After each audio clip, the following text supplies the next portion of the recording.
Hey Star Warriors, Star Geek here, to ask an important question. Ever since news that a Han Solo spin-off anthology film will be released on May 25th, 2018 dropped, it's been very overhyped.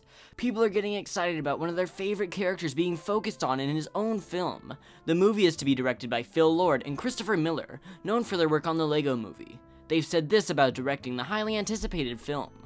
This is the first film we've worked on that seems like a good idea to begin with. We promise to take risks, to give the audience a fresh experience, and we pledge ourselves to be faithful stewards of these characters who mean so much to us. The film itself is set to take place before A New Hope, and to be based around a young Han Solo and how he got into his smuggling ways, maybe even how he won the Falcon.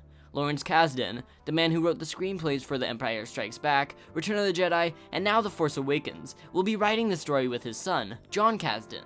That's pretty much all we know about the movie so far, leaving many unknowns. Lord and Miller also said this about the opportunity to direct a film so many fans are expecting to be great.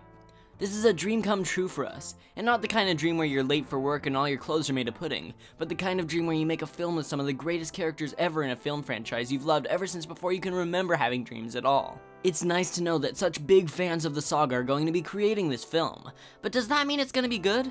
Similar to J.J. Abrams, people are trusting this duo to create a fantastic movie due to their love of the franchise, understanding what fans want in a way that George Lucas apparently couldn't.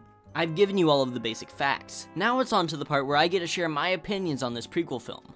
Because as much as Disney is trying to disconnect the word prequel from this Han Solo movie, calling it a standalone spin-off anthology film, we all know that that's just some technical jargon for prequel. What do I think of the idea? Honestly, I hate it. No, I more than hate it. I despise it. This is one of the worst ideas that has come out in recent years in Star Wars. My biggest problem with this film is that Han Solo can't be played by Harrison Ford. I've talked about how much I hate it when a film or TV series switches out the actor for a specific character, trying to pass off that they're the same person when they look and sound nothing like the original actor. Harrison Ford is Han Solo, and nobody else ever will be. Which brings us to the casting for this new film. There's no doubt that Chewbacca will be in the movie, but casting for the role of Chewie is pretty easy. All you have to do is find someone who is 7'2". Done. Han Solo, on the other hand, is quite difficult. Most fans are ecstatic about the idea of Chris Pratt playing as Han Solo. And as much as I love Chris Pratt, especially considering he grew up in the Seattle area, he's already played Han Solo. Well, not exactly, but he's played as Star-Lord in Guardians of the Galaxy, which is a fantastic movie, up there with Jedi and Raiders for me. In fact, pretty much the whole crew in Guardians is Han Solo. Except for Groot, he's more of a Chewbacca type character, but I digress. I understand that he's being considered for the role of Indiana Jones for a reboot of Raiders of the Lost Ark, but that doesn't make him a good choice. Star Wars has a history of casting unknown actors for big roles, with a few exceptions such as Peter Cushing, Alec Guinness, and Billy Dee Williams. The point I'm trying to put across is that Chris Pratt isn't the right person for the role. There are a bunch of other actors who have been speculated, but the person that I think is best for the role isn't really an actor at all.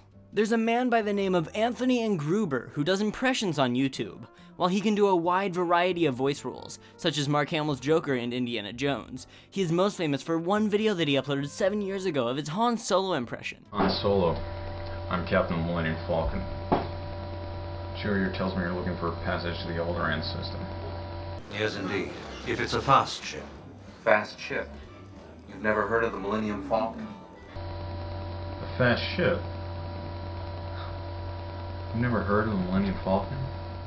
Not only does he sound like Han Solo and have the mannerisms of Han Solo, but he looks just like a young Harrison Ford. In fact, he was cast in the film The Age of Adeline as a young Harrison Ford.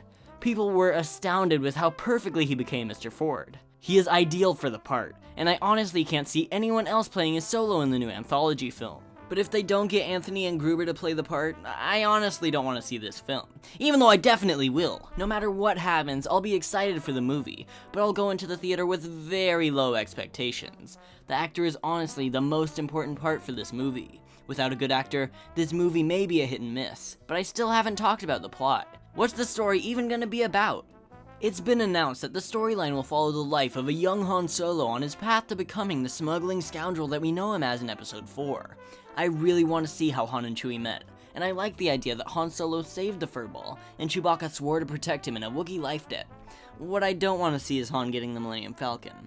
I needed it to still feel like Han has owned the Falcon for a long period of time, even though he won it from Lando in a game of sabacc. This Han Solo needs to be young, reckless, and playing things by ear. They can't make him too experienced. They need to give him the witty Han Solo edge, but stay clear from making him incredibly cunning. I'm actually kinda disappointed that they chose Han Solo to focus on. They could have made so many better spin-offs. Obi-Wan would have been a fantastic choice.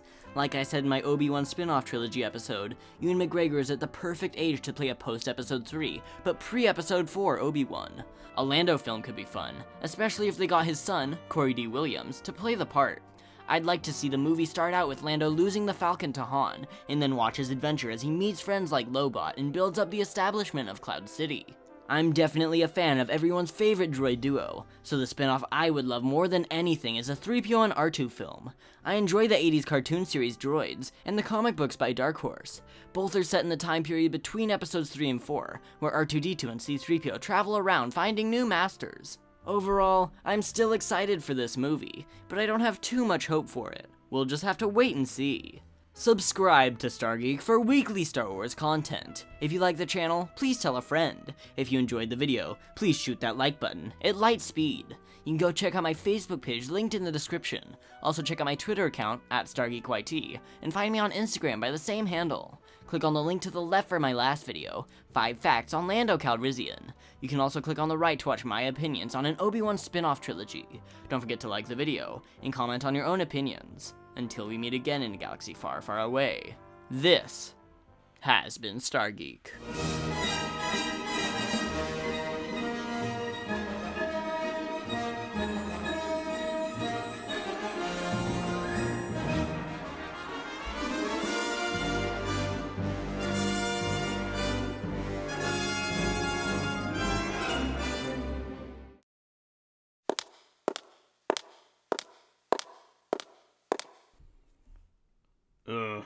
Hello?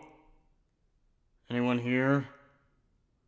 I'm here for the new Solo movie. No, Solo movie. Does that mean that I'm the only one here? Now what?